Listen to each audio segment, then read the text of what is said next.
Diploma படிச்சுட்டு BE lateral entry direct second year படிச்சிருக்கவங்க அந்த இன்ஜினியரிங் மேத்தமெட்டிக்ஸ் 3ல் வந்து பேசிக் டிஃபரன்ஷியேஷனும் பேசிக் இன்டகிரேஷனும் தெரியாததுனால ரொம்பவும் கஷ்டப்படுறாங்க.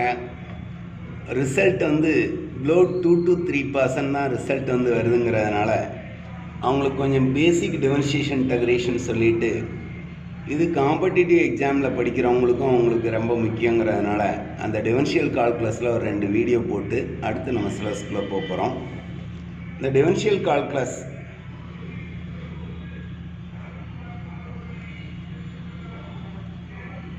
இதில் வந்து இந்த 3rd செமஸ்டர் மேத்ஸ் ஸ்டூடெண்ட்ஸ்க்கு வந்து பார்ஷியல் டிஃபரன்ஷியல் ஈக்குவேஷன்ஸ் தான் இருக்குது.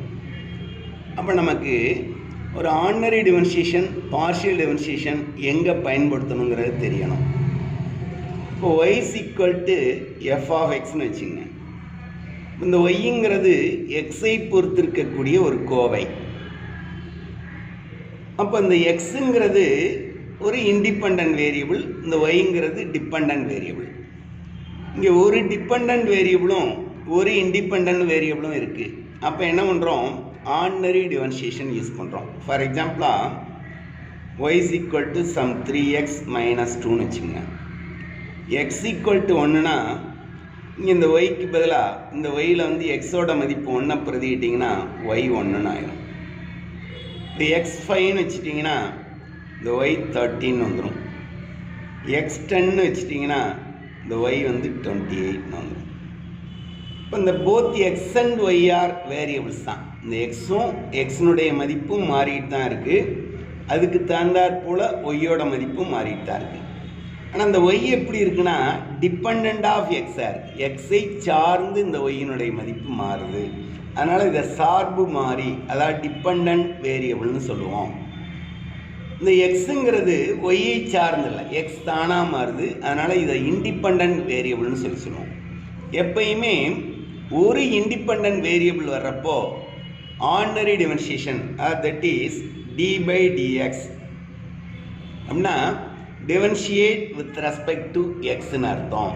இதுக்கு பின்னால் வரக்கூடிய கோவையை எக்ஸை பொறுத்து டிஃபரன்ஷியேட் பண்ணணும்னு சொல்லுவோம். D by DX of Y அப்படின்னா டிஒய் பை டிஎக்ஸ். இந்த ஒய்யை எக்ஸை பொறுத்து டிஃபரன்ஷியேட் பண்ணுறோம், ஒய்யை எக்ஸை பொறுத்து ஒரு முறை டிஃபரன்ஷியேட் பண்ணுறோம். இதை டிஒய் பை டிஎக்ஸ்ன்னு சொல்கிறோம். இப்போ டிஇஜெட் பை டிடினா என்ன அர்த்தம், இந்த இஜெட்டுங்கிறது டிஐ டிபெண்ட் பண்ணியிருக்கக்கூடிய ஒரு வேரியபிள். இஜெட் வந்து டிபெண்டன்ட் வேரியபிள், டிங்கிறது இண்டிபெண்டன்ட் வேரியபிள்னு அர்த்தம். அப்போ இந்த இஜெட்டை டிஐ பொறுத்து ஒரு முறை டிஃபரன்ஷியேட் பண்ணுறோம். இதே டியூ பை டி தீட்டானா இந்த தீட்டாங்கிறது இண்டிபெண்டன்ட் வேரியபிள், யூங்கிறது டிபெண்டன்ட் வேரியபிள். இந்த யூவை தீட்டாவை பொறுத்து டிஃபரன்ஷியேட் பண்ணுறோம். இதுதான் உங்களுக்கு ஆர்டினரி டிஃபரன்ஷியேஷன். இதே u's equal to sum function of X comma ஒய்ன்னு வச்சுக்கோங்க. அப்போங்க எக்ஸு ஒய் யூ இது மூணுமே வேரியபிள்ஸ் தான். இந்த X and Y are independent variables. இந்த யூங்கிறது டிபெண்டன்ட் வேரியபிள். ஒய் இந்த யூங்கிறது எக்ஸையும் ஒய்யையும் சார்ந்திருக்கக்கூடிய ஒரு வேரியபிள். அப்போ இந்த more than one independent variable வர்றப்போ என்ன பண்ணுறோம், பார்ஷியல் டிஃபரன்ஷியேஷன் யூஸ் பண்ணுறோம். Doe U by doe X என்ன அர்த்தம்னா differentiate partially U with respect to X, அல்ல differentiate U partially with respect to X. இப்போ டோ யூ பை டோ ஒய்னா differentiate U partially with respect to ஒய்ன்னு அர்த்தம். இப்போ இது ஒரு முறை டிஃபரன்ஷியேட் பண்ணுறோம்.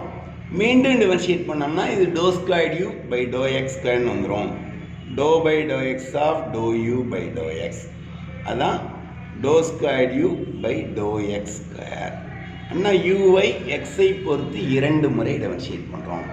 அப்போ நம்ம இந்த ஆர்டினரி டிஃபரன்ஷியேஷன் எப்போ யூஸ் பண்ணுறோம், பார்ஷியல் டிஃபரன்ஷியேஷன் எப்போ யூஸ் பண்ணுறோங்கிறது நமக்கு தெரியணும். அது ஆர்டினரி டிஃபரன்ஷியேஷன் வந்து சிங்கிள் இண்டிபெண்டன்ட் வேரியபிள் வர்றப்போ ஆர்டினரி டிஃபரன்ஷியேஷன் யூஸ் பண்ணுறோம். பார்ஷியல் டிஃபரன்ஷியேஷன் வந்து மோர் தேன் ஒன் இண்டிபெண்டன்ட் வேரியபிள் வர்றப்போ நம்ம பார்ஷியல் டிஃபரன்ஷியேஷன் யூஸ் பண்ணுறோம்.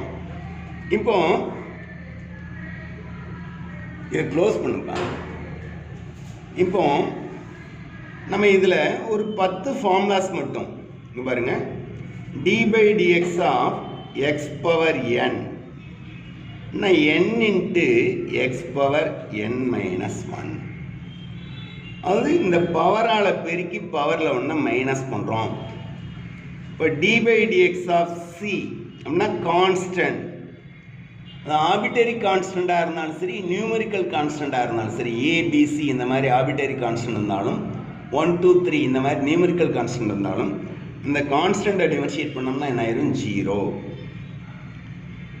இப்போ e பவர் எக்ஸை டிஃபரன்ஷியேட் பண்ணோம்னா e பவர் எக்ஸ், log எக்ஸை டிஃபரன்ஷியேட் பண்ணோம்னா 1/x, sin எக்ஸை டிஃபரன்ஷியேட் பண்ணோம்னா cos எக்ஸ், cos எக்ஸை டிஃபரன்ஷியேட் பண்ணோம்னா மைனஸ் sin எக்ஸ், tan எக்ஸை டிஃபரன்ஷியேட் பண்ணோம்னா secant ஸ்கொயர் எக்ஸ், cosecant எக்ஸை டிஃபரன்ஷியேட் பண்ணோம்னா minus cosecant X cot X,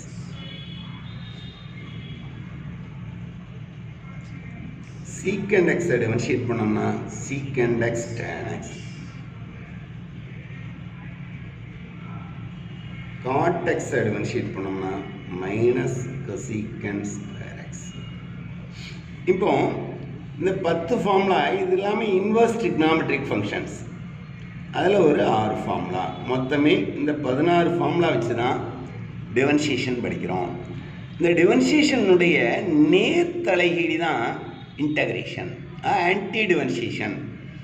இப்போ இங்கே எக்ஸ் பவர் என்ன டிஃபரன்ஷியேட் பண்ணோம்னா n into X power n minus 1 வருது. பவரால் பெருக்கிறோம், பவரில் ஒன்று கடிக்கிறோம். ஆனால் இன்டகிரேட் பண்ணுறப்போ என்ன பண்ணுவோம்னா பவரில் ஒன்று கூட்டுவோம், பவரால் வகுத்துருவோம். இந்த டிஃபரன்ஷியேட் பண்ணுறப்போ டிஃபரன்ஷியேட் பண்ணுறதுக்கு முன்னாடி இருக்கக்கூடிய பவரால் பெருக்குவோம், இன்டகிரேட் பண்ணுறப்போ இன்டகிரேட் பண்ணுறதுக்கு பின்னாடி வரக்கூடிய பவரால் வகுப்போம். அப்போ இந்த டிஃபரன்ஷியேஷனில் என்னெல்லாம் நம்ம பண்ணுறோமோ அதுக்கு நேர்மாறாக தான் இன்டகிரேஷனில் பண்ணுறோம். இப்போ இந்த இன்டகிரேஷன் ஃபார்முலாஸ்ன்னு சொல்லி எடுத்துட்டிங்கன்னா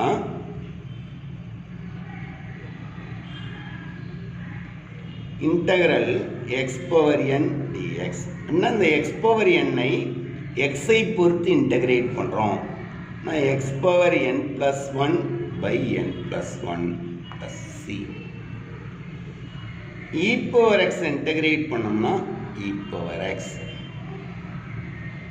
1/x இன்டகிரேட் பண்ணோம்னா log x,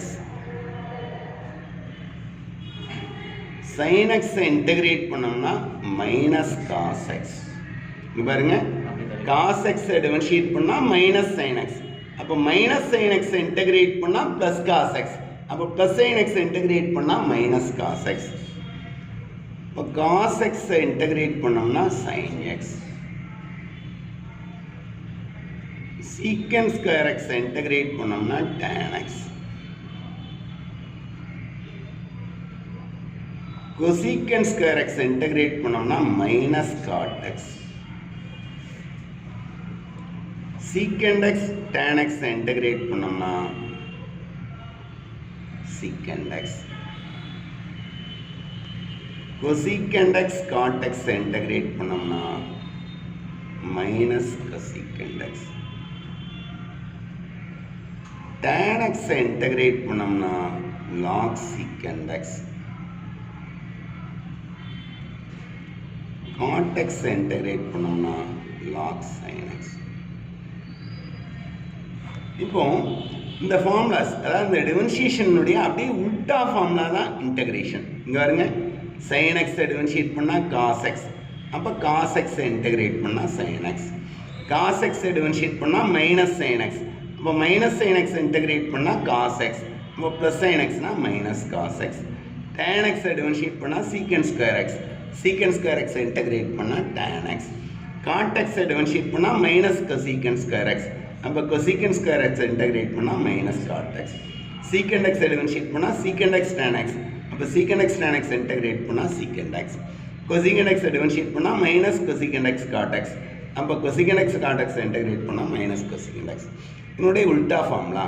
இதில் ப்ராப்ளம்ஸ் போடுறதுக்கு முன்னாடி இந்த ஃபார்முலாவை எழுதி வச்சுட்டு நம்ம ப்ராப்ளம்ஸ் போட்டோம்னா நமக்கு வந்து எப்படி இருக்கும், ஈஸியாக இருக்கும். அதனால் wish you all the best. இதில் ப்ராப்ளம்ஸ் அடுத்த வீடியோவில் பார்ப்போம்.